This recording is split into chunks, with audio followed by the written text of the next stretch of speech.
বিধানসভাৰ নিৰ্বাচন সমাগত। সকলো ৰাজনৈতিক দলে টাঙলি বান্ধিছে সমাগত 2021 বিধানসভাৰ নিৰ্বাচনক লৈ। আজি পলাকপাৰী বিধানসভা সমষ্টিৰ অন্তৰ্গত ৰামপুৰত শাসকীয় দলৰ সহযোগী দল অসম গণ পৰিষদে ঐক্য সমাৰোহৰ আয়োজন কৰে।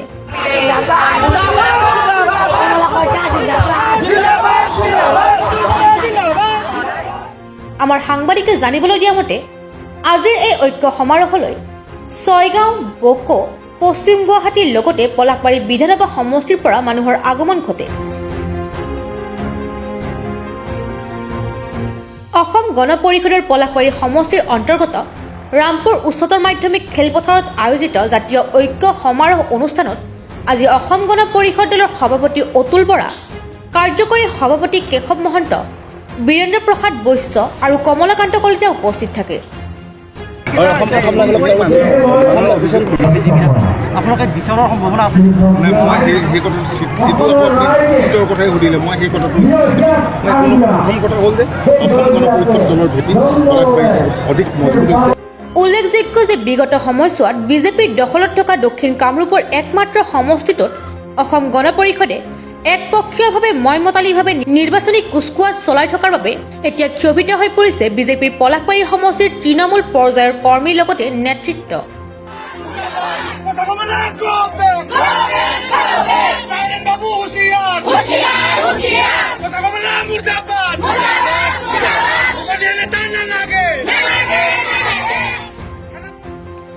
বিগত দুটাকৈ নিৰ্বাচনত ছয়গাঁও বিধানসভা পৰাজিত হৈ অহা কমলাকান্ত কলিতাই বিগত কিছু সময়ত পলাকপাৰী সমষ্টিত সূতা বিতৰণৰ যোগেদি নিৰ্বাচনী কুচকাৱাজ চলাই থকা সময়ত বিভিন্ন ঠাইত ৰাইজৰ ৰোষত পৰি অপদস্থ হ'বলগীয়া হৈ আহিছিল খাদী আৰু গ্ৰাম্যোদ্যোগ বিভাগৰ অধ্যক্ষ তথা অগপৰ সাধাৰণ সম্পাদকগৰাকী।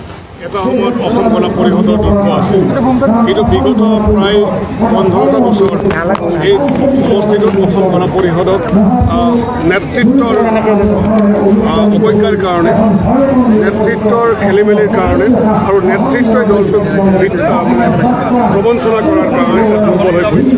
কিন্তু আজি আমি যোৱা 3টা মাহ ধৰি এই সমষ্টিটোত সাংগঠনিক কাম কাজ আমি দায়িত্ব লৈ ইয়াত আমি সাংগঠনিক কাম কাজ কৰিছোঁ আৰু আজি ৰাইজে সঁহাৰি জনাইছে।